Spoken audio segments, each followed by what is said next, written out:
is Elle Griffiths from Drexel University. I am interviewing Phil Grant on June 2nd, 2021 in a Drexel studio. Also present with us is Caroline Kottmeyer operating the camera and Kate Wagner. This interview is being conducted for the Veterans History Project at the Library of Congress. So what is your full name? My name is Philip Ryan Grant. What is your date of birth? November 18, 1986. And what is your branch of service? Pennsylvania Army National Guard. And your highest rank attained? Sergeant First Class, E7. And what is your war or conflict that you served in? I was in Iraq in 2009, and I was in Jordan in 2018 for Operation Spartan Shield and Operation Inherent Resolve. Okay, great. So let's get started with talking about your childhood. So where did you grow up, and what was your childhood like? So I grew up in Reading, Pennsylvania, and I had a very fortunate childhood. So I grew up in a row home in Reading to an intact family. My mom and dad were both present, still married. I had an older brother, and went through the Reading Public School System, 13th and Green, Northeast Elementary, and Reading High School. Graduated in 2005. And by and large, it was a very positive childhood experience. It was a city, so just like any other city, there are challenges, there are considerations in the city regarding safety and opportunities. So we didn't have much growing up, but we did have a really supportive family and network of friends. So yeah, it was a decent childhood overall, and sprinkled in some interesting experiences with various issues with crime throughout my childhood, so yeah. And what led you to join the military? Biggest reason was 9/11. I was in 9th grade on September 11th, 2001, and I remember being in my Spanish class in the morning, and the principal came over to loudspeaker and said, "Teachers, turn on your televisions." They each had no, they don't exist anymore, the box televisions, on a mount in the corner of the room, and sitting there, and we're watching, the first tower had already been hit, and they were replaying some footage, and as the newscasters were talking, the second tower got hit. So we watched that all unfold, and while I was still in Spanish class, which would have been second or third period, one of the towers had fallen. I think maybe both of them had fallen before we left. So they actually kept that on the entire day. Each of the classes we went into, we were watching over and over again the towers get hit, and then the Pentagon, and then just outside of Somerset, Pennsylvania. So that was my biggest motivator for joining the military. I remember going to my last class of the day and walking with a friend of mine, Jimmy, and we were talking about what had just happened, and I said, I'm going to join the military. I want to get these guys back. And so my initial motivation for joining was revenge. I also realized that being in the situation we were as a family, I wouldn't have opportunity to go to college unless I got scholarships or loans or did something else. So I picked something else. And once you joined, what was basic training like? So I went to basic training between my junior and senior year of high school. They have a program called the Split Op program. So I joined up. I was 17 years old. My parents had a cosign. We sat at the dining room table in my house in Reading, and I'm smiling because the dining room table, the house, if you've ever been a row home, it's kind of, you open the front door and then you can see straight back through to the kitchen and out the back door. And along the way there's a hallway with some rooms. So our dining room was one of those hallway rooms, and the table sat out pretty far, so you had to kind of turn sideways to get by. And so the recruiter's sitting there, I'm sitting there, my mom's crying behind me, and my dad is just looking, observing. And I signed, they signed, and that summer I went to basic training at Fort Jackson, South Carolina, at 17 years old, knowing that I would have to go home and finish high school. It was interesting, it was surreal. You'd see movies with basic training experiences, and it was it was a positive experience because it gave me confidence and it helped me feel like part of a team. But at the same time, I'd never been away from home for that long, and I had never had that experience. So it was very unique, and it was also, it prepped me for what lied ahead. I remember on one particular occasion, one of our drill sergeants had just gotten home from Iraq, and at the time she went, everyone was issued a body bag. So the idea there was, and I know that sounds morbid, but the idea was you would keep your body bag on you, so when whomever came across you wouldn't have to use their own body bag. They would take it out of your cargo pocket, and then they would place the remains in the body bag. So she would carry it around with her, and anytime we messed up, she would throw it at us, and she would say, "You're dead, you're dead," kind of to help you understand the severity of what they're training you for. So there was a lot of little experiences like that that were very interesting. And you came home, and again, I had to go through my senior year. I missed the entire summer camp for the football season. I was on the football team, and I missed the entire summer training camp. So we had a new coaching staff that year for my senior year, and they tried to start me on JV since I had missed the entire summer camp. And I wasn't a big fan of that, so I didn't play that year, and I worked full-time. Well, after school, I worked for Subway as a sandwich artist, and then experienced my senior year as a member of the Army National Guard, waiting to go to my advanced training the following season. Yeah, and what about your deployment? So where did you serve, and what was it like? So my first deployment was in Iraq in 2009. We were based out of Camp Taji, Iraq. So Camp Taji, named because it sits next to the village of Taji, is not too far from Baghdad. So if you're looking at a map, and Baghdad's in eastern central Iraq, northwest of that is Taji. There's a main road that goes through there into Taji called MSR Tampa. So we were there as part of the 56th Stryker Brigade combat team, and I was with the 2nd and the 104th Cavalry. I was the chaplain assistant, and what we did over there, we actually experienced multiple transitions throughout the conflict. So we were there, and they were still kicking down doors. We transitioned to joint operations with the Iraqi Army and the Iraqi police, and then we transitioned to beginning the process of handing over bases and areas of operation to the Iraqi Army and Iraqi police.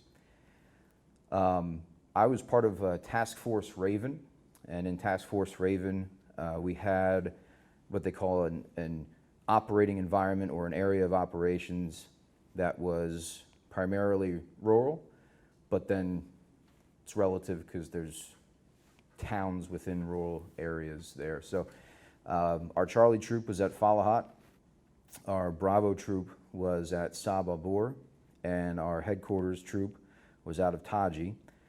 Alpha troop fell under a different command while we were there, but we were still difficult to explain. They were still part of us, but operated under another command. And they were at Sheikh Amir. Our Delta troop were the UAV, or the unmanned aerial vehicles. They were operating out of Camp Taji as well. So do any stories stick out in your memory? Oh, sure. A lot. So one of my favorite stories to tell is getting there at first. So we flew from Fort Dix, New Jersey over to Kuwait. We stopped somewhere in between. I think it was, you know what, I don't remember. We stopped over at some place in Europe to refuel. And we were flying. When we were flying, we had our weapons with us. We didn't have any ammunition on us, but we had weapons with us. And so we landed, and I want to say it was Amsterdam, but I'm not 100% sure. So we landed in Amsterdam, and we had the opportunity, or we had to get off the plane so they could refuel. And as we're getting off the plane, there's a specific holding area where we had to stay. We weren't allowed to venture outside of this holding area. And so left our weapons on the plane, and we left a guard behind to watch the weapons so everyone could go off, use the restroom, smoke break. And we were greeted by their military as we got off the plane, and they were holding, I think they were holding MP5s, their service weapon, guarding us, making sure that we weren't secretly invading the country. So it was entertaining, but it was eye-opening. You know, I'd never been through something like that. So we flew from there to Kuwait, and we got to Kuwait, stayed at Camp Buring for a few days, did some training. It was the first time I ever saw wild camels. When we got there, we re-zeroed our weapons because the change in humidity, change in temperature can adjust the zero on your weapon. And so we got there and we re-zeroed our weapons a couple days in, and we actually had to call a ceasefire to the range because there was a herd of camels crossing behind the berm, and certainly don't want to shoot anything that you're not intending to shoot, but especially in that area, there are Bedouins, and sometimes those camels they do belong to somebody. You don't necessarily know that though. So we took extra precautions, but that was an interesting cultural shift for me. Eventually we flew up to Taji, but before we got to Taji, we landed in, it's called BIOP, Baghdad International Airport. And prior to us arriving in 2009, BIOP was in an earlier campaign in the Iraq War. BIOP was taken by coalition forces, so US, Britain, and so on, as a strategic location. And so we took over that airport, and that became an entry and exit point out of the country. So we flew in there, we stayed a couple of days. We got there and we immediately got separated onto this base, and we stayed in what were called transitory tents. So it's a big tent with cots, and you have your one duffel bag that you live out of for a few weeks on your way to Iraq. So I had my duffel bag and my body armor, and this is over the course of about 72 hours, and you're not getting sleep. You're just up and napping when you can. So we get there, and staying on these tents, or in the tents and the cots, and all you need to know is where the chow hall is and where the latrine facility is, the trailer, the latrine trailer. So we get there, and immediately we heard similar to an emergency vehicle type of sirens. And that was we didn't know what was going on, no one told us. We assumed that there was some type of IED strike or some injury or something. But that was our introduction to welcome to Iraq. Forgot a big transition there. We flew from Kuwait to BIOP in I believe it was a C-17 aircraft, Air Force plane. I was in the jump seats along the side, and there's no, I don't think there's any, commercial planes have pressurized cabins. This didn't, I don't think. Whatever it was, I fell asleep, and I woke up to, you ever see a movie where a plane's nosediving and it makes that sound like it's about to crash? Mm-hmm. Yeah, so I woke up to that sound, and us descending very rapidly, and I was like, oh my God, we're hit. So I panicked, and I slapped to the left and right. I don't know who was sitting next to me, but I hit them both. And they were doing what's called a combat dive. So those planes move very slowly and not necessarily difficult to hit them with a RPG or air defense missiles. So they do what's called a combat dive, so they descend faster than you're used to as a way to divert getting hit. So I woke up to that. So my heart was already pumping. I was, here we are, we're in combat. Turns out it was just standard procedure. So fast forward, we leave BIOP on a Chinook, and we go to Taji, where we're going to be stationed for the next year or so. When they took off, again, the crew didn't share this with anybody, but we grabbed all our gear, we ran onto the Chinook, we strapped in, and as we ascended, and this is all done at nighttime, but as we ascended, they shot off flares out of the back of the Chinook, because if there's any type of heat-seeking round, those flares will take care of that, and they won't hit the aircraft. So again, they didn't tell us that. And so I'm sitting in the seat, ready to go, and I see these flares go out the back, and there's a sound to them, there's a pop to them. And so I was like, Here we go again, we're getting shot at. No, not at all. They were just sending the flares out. So we land at Taji, and we're all wearing all of our full battle gear, body armor, and we're ready to go, coming off the ramp, just ready for combat. And our company commander, who was on the torch party meeting, he was in a couple days ahead of us. He greeted us at the flight line with no body armor, no cover, and a big smile, and he said, "Hey guys." We're like, no, this isn't what I saw in the movies. So we got settled in, we got our room assignments, and we got a chance to finally get some sleep. So that transition into country is significant because in my how old was I then? I had just turned 22. In my 22-year-old brain, I'm ready for what they taught me in basic training. I'm ready for what I've seen in the movies. I'm ready for all the combat they promised me in the train-up period. That didn't happen, but I was still at a very elevated state. I was still at a very, my adrenaline was pumping. I was looking for something to happen, and it just never happened. So it never really came down off of that. It was always waiting for something to happen. I personally did not have a lot of action in Iraq. I was very fortunate. I went on a lot of missions with the chaplain. We went to visit our soldiers. We had our fair share of time outside of the wire, but I never had any type of significant engagement at all. I was very fortunate, but I was always looking for it. I was always waiting for it to happen, because in my training, they promised me it was going to happen. So a lot of those types of stories, just being out on a mission, getting ready to go, waiting for something to happen, waiting for someone to shoot at you, waiting for someone to try to blow you up. Everything is suspicious. Everyone is suspicious. You assume that everybody's the enemy. Again, it's part of how they train you, but you also don't know. So there was a lot of that. For me, my most significant experience in Iraq was on Easter Sunday in 2009. It was April 12th, 2009. For the chaplain and I, that's like our big day, Easter and Christmas. It's like, it's our time to shine. So we had all these events planned for Easter Sunday.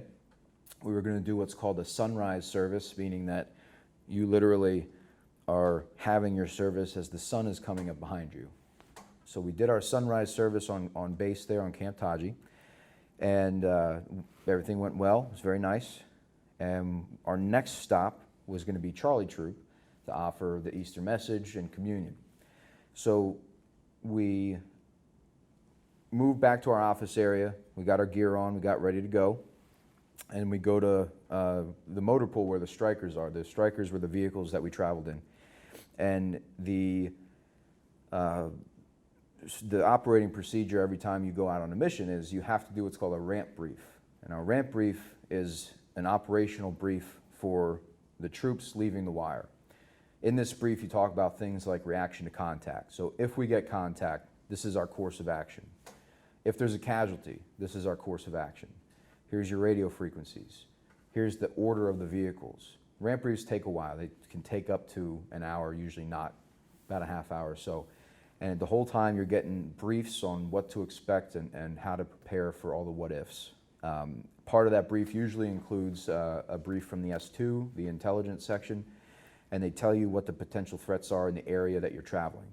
You have a main route, you have an alternate route, and you have a couple of other, it got really bad routes, and this is how we're going. So we did that. We're ready to load the vehicles. We started to load the vehicles, I should say. The chaplain and I were heading into one of the vehicles with Red Platoon, Charlie Troop, and they affectionately called people like us strap hangers. There's literal straps that you hang on to, like a subway, when you're just a passenger. You're not part of the platoon. So they liked to joke with us, and it really was a term of endearment. They liked having us on the vehicles with them because the thought was, well, if the chaplain's with us, then we're safe. Right? Well, we're loading up on the vehicles, and we get a notification that the Command Sergeant Major White, he wanted to go with us when we visited Charlie Troop, and there was another convoy heading out in just a couple of hours. So he sent a message that myself and Chaplain Myers should stay behind and wait for the next convoy out so that he could go with us. So we got off, we went back to our office, we unloaded our gear, and no sooner did we get our gear down than we got a call over the radio that Red Platoon had been hit. And the air was red, which means that helicopters can't fly. So our primary mode of medical evacuation when there's a casualty is a Black Hawk helicopter called a medevac. And they come to the site, they pick up the casualties, and they take them back to the whatever base is closest that can handle their level of care. So on Taji, we were a level 2 trauma facility, which at the time meant that we could handle most things minus surgery, major surgery. So what they did was they CASEVAC'd the casualties back to the base. And what that means is they just took a truck on scene, turned it into an ambulance, and sent them back to base. So Chaplain Myers went right away to the level 2 facility. I went up to the CQ, or the orderly building, for headquarters troop to give accountability to the first sergeant and the XO. And so I said, sir, this happened, we're going to go check it out. So in the Chaplain Corps, we have, I'll call it a motto for lack of a better term. And our motto, our mantra is to nurture the living, care for the wounded, and honor the dead. The way we do that is when there is an injury or someone is expectant, meaning that they're presumed to be dead soon, it's our job to be there with that soldier to provide them with comfort so that they're not dying alone. So this happened, we went to the level 2 facility, and I got to the parking lot at the level 2 facility. And the medic there, PFC Mayo, PFC Mayo, he was, I think, maybe 19 at the time, and he was holding, the ramp to the Stryker was down, he was holding a ball of gauze in his hands, and there was blood dripping out of the back of the Stryker, and the gauze he was holding was bloody. I ran up to the ramp and I looked at everything. I looked up at him. He was crying and he was shaking, and he's trying to clean up, get ready for the next one. You know, I would imagine that he really wasn't sure what to do at that moment, neither was I. So I wanted to say something to him. I couldn't talk. I just couldn't talk. So I ran into the trauma facility. As soon as I walked into the door, I could hear screams. It's hard to describe the scream. It was a moan and a scream all at once. I still had no idea what was going on at this point. And I had to drop our weapon off at the check-in. And then I'm getting closer and closer, and I run back to the room. And then I get to the room they're being worked on, and I see everything. It's almost like a faucet. The flow of blood coming from the primary casualty was Miller. He was the gunner on the truck, and his legs were really banged up. His legs were mangled pretty badly. There was a steady stream of blood coming out of his leg, dripping onto the floor, and it was a linoleum floor, kind of like this. And next to him, on the bed next to him, was Baldwin, the driver. Baldwin had taken a very significant laceration to his back from a piece of shrapnel. Miller had a bolt sticking out of his leg, in addition to the other part of his other leg pretty much just hanging on. It was pretty gruesome. I'd never seen anything like that again. I was 22 years old. It was the first time I'd ever been exposed to anything like that. And the medics are there working on him, and just everything they could think of to try to stop the bleeding. There were already 2 tourniquets on his leg. He was still bleeding. They were shoving gauze into the wound. How graphic am I allowed to get? As much as you're comfortable with. All right. They were literally their hand was inside of his leg trying to pack it with gauze to get it to stop. The type of gauze they have is called combat gauze, and it has quick clot in it, which is a compound that helps congeal the blood, and try to get to stop bleeding to keep him alive. He was combat stripped, which means that he was on the table, he was nude, and he was just getting worked on. Finally, they got the bleeding to stop a little bit. They had already given him a ton of morphine, and he, of course, was asking for more. He was in a lot of pain. Couldn't do it, and so he was still screaming. I'm standing outside of the room still at this point. I'm just, mouth open, just watching, trying not to get in the way. And then a medic just kind of slaps a clipboard on my chest and says, "Help us fill this out." Well, I look at it, it's this casualty feeder card. What that is demographics and point of injury and extent of injury, information you get on the casualty, because the assumption is by the time they get onto the medevac, they may not be conscious. And the people on the medevac, the flight crew, flight surgeon, needs to have that information to keep them alive in transit to the bigger hospital. So I walk up to Miller's head and I start to tell him, "Hey, this is Specialist Grant. I'm really sorry I have to ask you these questions," because it was like, his social, date of birth, name, things that he really wasn't concerned about answering at that time.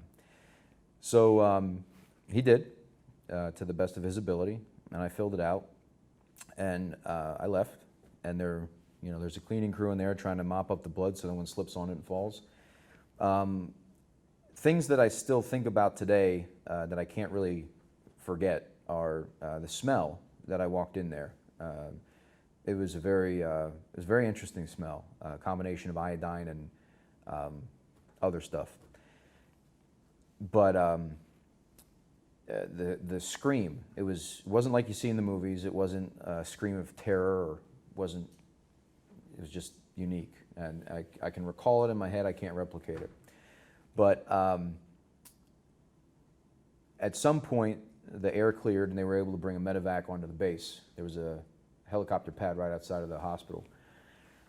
So we got the notification they were ready to go, and I was responsible for helping carry Baldwin, the driver, onto the medevac, and Chaplain helped carry Miller onto the medevac.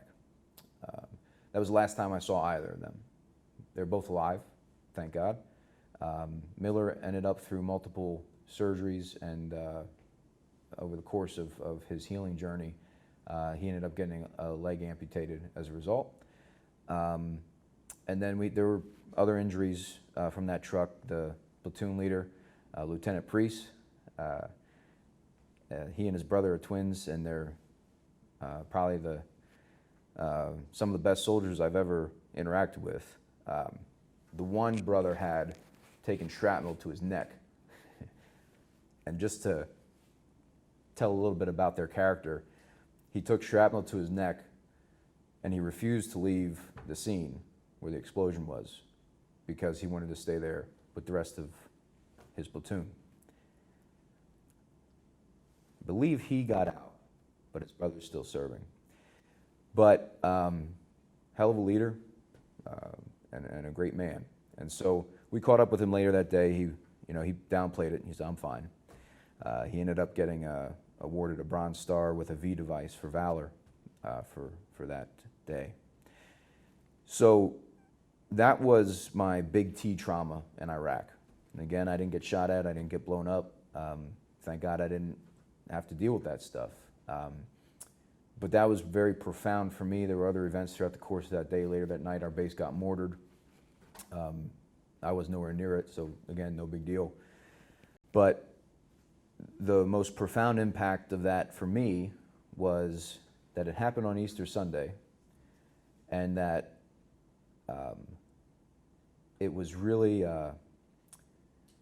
it was the point in the mission where things got real. Like, we could die. And so come to find out later that the truck that got hit was actually the truck that Chaplain Myers and I were supposed to be on. And that was a very sobering experience to think that, because there's pictures of the vehicle after the aftermath, and all you see is a ball of flame and black smoke. There's nothing left. So to think that we barely missed that explosion, remember the convoy was about to take off just as we got taken off the mission. And so I don't think it's too far-fetched to think that within a window of about a minute or so, either direction, we were either on that truck and dead or not on that truck and safe. So those are two very profound thoughts that I had after the fact, Easter Sunday and near death. After that, things got a little more serious. Our posture changed in our area, meaning that we took a more defensive, offensive posture. So that was probably the most interesting experience. Interesting is the wrong word. That was the most traumatic experience for me in Iraq. But there were also a lot of really entertaining experiences. There were also a lot of really funny stories and lifelong friendships that, nothing can break. So I'm grateful for the experience. I wasn't back then. I am now. And just because I don't want to be too depressing, I'll end on a funny story. So there's a lot of dust in Iraq, just everywhere. Everywhere there's dust. So it's really hard to keep your things clean. And one of the biggest basic soldier tasks is to keep your weapon clean at all times, because if the time comes ever, God forbid, that you have to use your weapon, you want it to be functioning. And when there's dirt in your weapon, it does not function properly. It malfunctions. So I had just finished detailing my weapon. I had completely field stripped it. I had finished cleaning my weapon. It was pristine. I had put on a new uniform that day, and the reason that's significant is because we didn't typically change our uniforms for weeks or so. For me at Taji, it wasn't that bad. I could wear a uniform for like 4 or 5 days and send it to get washed, and I was fine. For the guys out in the field, they didn't have a choice. They had to wear the same crusty uniform day after day after day until they could come back in. So I had just put on a new uniform after about a week of wearing the same old uniform, and in 130-degree heat, it gets pretty disgusting after a while. So I was clean, my weapon was clean, I was feeling really good, and my chaplain and our S4, Captain Harry Diaz, also a very good friend of mine, the three of us, we call ourselves the Three Amigos, we were headed over to have lunch together. Now to get to the dining facility where lunch was, it was about a half-mile walk each way, right? Really not that big of a deal, but it's significant because sometimes you weren't that hungry, so you didn't walk for a half mile to get food. Today was the day. I was clean, my weapon was clean, we were going to get chow. Now, outside of each of the buildings was a air compression unit. I'm saying that wrong. Condenser, I think it's called. Anyway, the box outside of the house for your central air system, they had those over there. But how they would clean those is they would come up alongside them and they would hit the side of the box and it would shoot out all the dust that collected in there. So my chaplain thought it would be funny, and it was, just not for me at the time. My chaplain thought it would be funny to kick it at the right time as I was walking by to get it to cover me in dust. So we're walking by, he kicks it, and unbeknownst to us, they hadn't cleaned these things in a while, so there was a lot of dust. They said, they looked back, I literally disappeared. The dust was so thick and so heavy, they could not see me anymore. And as soon as the dust settled, if you've ever seen the movie The Sandlot, and the vacuum cleaner blows up as they're trying to retrieve the ball, and the engineer brothers, the dust, he gets covered and caked in that dust. It's kind of what I look like. All of me was caked in dust. I was so angry that he had done that. We went to the DFAC, and like a child, I got my food and I sat on the other side of the DFAC. I refused to sit with them, and I ate with my head down the whole time because I thought he was such a jerk for doing that. And the funny thing was, he couldn't stop laughing. He couldn't even stop laughing long enough to apologize. So they got a big kick out of it, and that's a positive memory that I have from that. Not to mention the friends and the experiences overall. So, a lot more stories, but I'll leave it at that. Yeah. Okay. What about your second deployment? So where was that, and do you have any stories to share? Sure. Jordan was a lot different. Jordan was a beautiful country. What I like to tell people is Jordan is just a great place and has some interesting neighbors. So we were really blessed to be there. Had an opportunity to interact with the Jordanians, not just their military and their police, but also the citizens. And it was just a really positive experience overall. We had a chance to be out in the economy and to interact with people, and it was very different deployments, two very different experiences, and so it was almost redeeming in a way because it helped us understand that, you know, not everybody in that part of the world is trying to kill you. Not everybody in that part of the world is a bad guy. Far from it. Very few people in that part of the world are involved in those types of activities, and by and large, the rest of the community is just trying to do what we do, make a living, provide for their family, sense of mission, task, and purpose, and that's just where they are in the world. So yeah, really positive experience. Got to see a lot of really great things. There's a lot of biblical history in Jordan. It sits right next to Israel, and so for the chaplain and chaplain assistant, it's like a dream come true. You're literally visiting sites that are talked about in the Bible, and because of the history of that region, talked about throughout the Torah, talked about throughout the Quran. There's just so much, and it's all happening at the same time. So it's beautiful.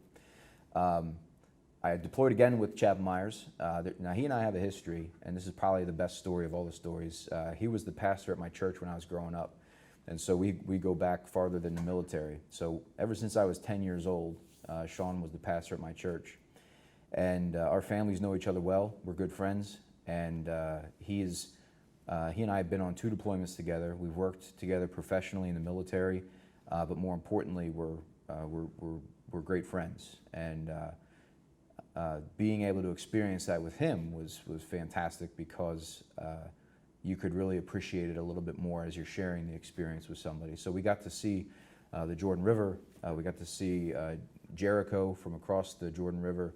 We got to see Mount Nebo, which is where Moses stood and overlooked the Promised Land.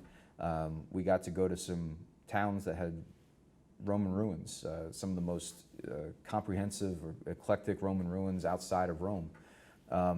There's a town called Jerash, and Jerash actually has the most well-preserved Roman ruins in the world outside of Rome. So it's an incredible experience. Interesting is the city of Amman, the capital city in Jordan, used to be called Philadelphia, and it was the original Philadelphia. But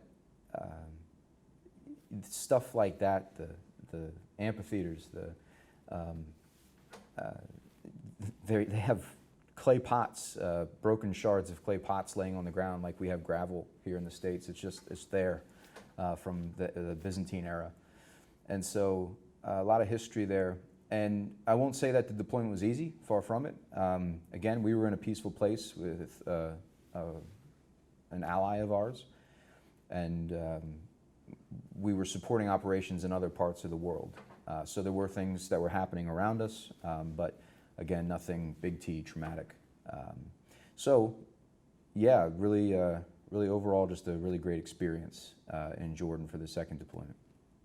Yeah, and what about when you got back from your deployment? So how did you adjust to life at home? For the first one, not well. Yeah, there are a few folks that had to experience me after I got home from my first deployment that didn't get the best version of me. It was hard to come home. Coming home was bittersweet. At first, it was just a celebration. It was euphoric. I saw grass again for the first time in a year. It was gorgeous. everyone was excited to see me. All my friends who were still going to college while I was deployed, wrapping up their college careers, and we're just all really excited to see each other, and rightfully so. We'd go out and party, we'd go out and tell stories. People would ask me about my deployment, what was it like? At first, I started to tell them stories. I started to tell them things that I saw, things that I did, and I watched their face as I was telling these stories, and I watched them slowly detach. It was not as interesting to them as it was to me. Maybe it was too much, I don't know. But what that did for me, again, at the age of 22, was that made me feel like, life for me stopped for a year. For everyone else, it continued. And it should not have stopped for them.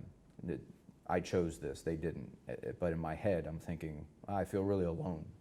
And that was the most prevalent theme when I got home, is I felt really alone. And that loneliness turned into anger, and I struggled with anger for a long time. I ended up going to therapy for over 2 years to try to figure out how to make sense of what just happened. I was engaged during the deployment.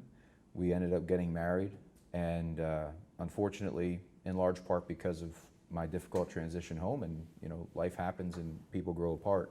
We were both very young. It did not work out. We ended up getting a divorce, and there was, again, she had to deal with the worst parts of me coming home. There was a culminating incident where the SWAT team came to my house to pick me up, and that's about the point where we both agreed that it's time for us to move in different directions. She was concerned for my safety. She thought that I was going to kill myself, and I'll spare you the details, but that's what she felt at the time. And based on how I was described to the local police department, I think maybe they thought they were coming to pick up Chuck Norris or something. I'm not that serious of a guy, but they rolled in deep. They rolled in with their whole SWAT team, and they came and picked me up. And that was difficult for me for a number of reasons, but the biggest reason is because one of the SWAT officers that was putting me in cuffs was a soldier that I had deployed with to Iraq just a few years prior. And I remember very vividly, he came up to the porch. There was a team of 4 of them. I was flanked. They had very good tactics. I was flanked on either side. They were some of my neighbor's yard, and I lived in a cul-de-sac, so even though it was midnight, everyone was watching and curious what was happening in their peaceful neighborhood. So the team of 4 in front of me were pointing their ARs right at my chest, and they were approaching me. I had my hands up in surrender, and they put the cuffs on me and turned me around, and one of the SWAT officers rolled his mask up and said, "Sergeant Grant, are you okay?" And I smiled because I didn't know what else to do. But we were fighting the same enemy just a few years ago, and now all of a sudden I felt like I was the enemy. This isn't his fault at all. He was just doing his job. And thankfully he was there because he helped tell the other folks that, hey, this doesn't sound like him. I think this is, so they took it easy on me. But that was very surreal, and reflecting on it after the fact, it was very painful to deal with. That was the point after my Iraq deployment where I lost my last shred of dignity and pride in wearing the uniform. Excuse me, I literally pulled my uniform out of my closet and I put it in a box, and I just remember saying, I don't even want to look at this thing anymore. I felt so ashamed because it had turned into service in Iraq, and in my own head I was, doing a noble thing, serving my country, to being arrested and taken to a psych hospital for evaluation. I felt like I didn't think I could fall any further than that. And so I was very, very impacted by that experience. But again, grateful for it because it helped motivate me to get to where I eventually got to. And during that time, the SWAT officers came to me in late April of 2013, and it was the just after the 4-year anniversary of the Easter Sunday trauma, and it was 2 weeks before my finals, 2 weeks before graduation, the week of my finals at Temple University. So there was a lot of stress in my life at that point, and that just kind of added to it a little bit. But we made it, graduated, and thankfully all is well. So that was my initial transition. Eventually it turned into me recognizing and me coming to terms with the idea that I can find life and I can find purpose after Iraq. I don't have to just be the Iraq war veteran. I don't just have to be the guy who served. I can be Phil, and that can be a part of who I am. And that's where it is. It's a part of who I am. It's a very important part of who I am, but it's not all of who I am. And so throughout the journey of getting my undergraduate degree, my graduate degree, becoming a professional, having a new family, my wife who's also a veteran, we met in the Army. I wouldn't have had the opportunity to meet her had none of this happened. And so very grateful for that. Her and I have 3 beautiful daughters together, and I have what I have today because of what I went through.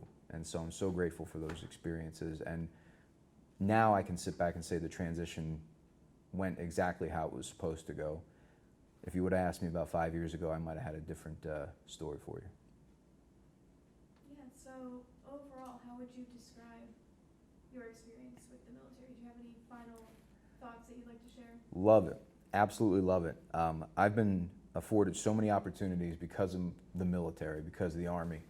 I've been able to see things and do things that I couldn't have even dreamed of. Again, I met my wife in the military. I got to, for the last 17 years of my time in the military, I've gotten to meet some incredible people and do some really cool things. And I'm so glad that I made that decision. I was able to go to college. I was able to get my master's degree because of the military. I don't believe that if I would have gone to college right out of high school, I would have done very well. I was too immature. I needed the military to prepare me to be a good student, to prepare me for that journey. So I'm so grateful that everything worked out the way it did. And after Easter Sunday, I was really angry at God for what happened. You know, as a Christian, Easter Sunday is the holiday that legitimizes our faith. If that didn't exist, there wouldn't be Christianity.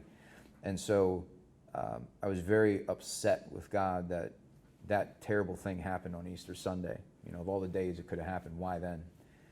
But one of the most beneficial things that happened to me because of the military was after that event, I realized that, you know, I came very close to dying that day, or at least seriously injured. I don't know what would have happened, but that was an example of, you know, that 1 minute window where things could have turned out very differently, where the series of events happened the way that they did.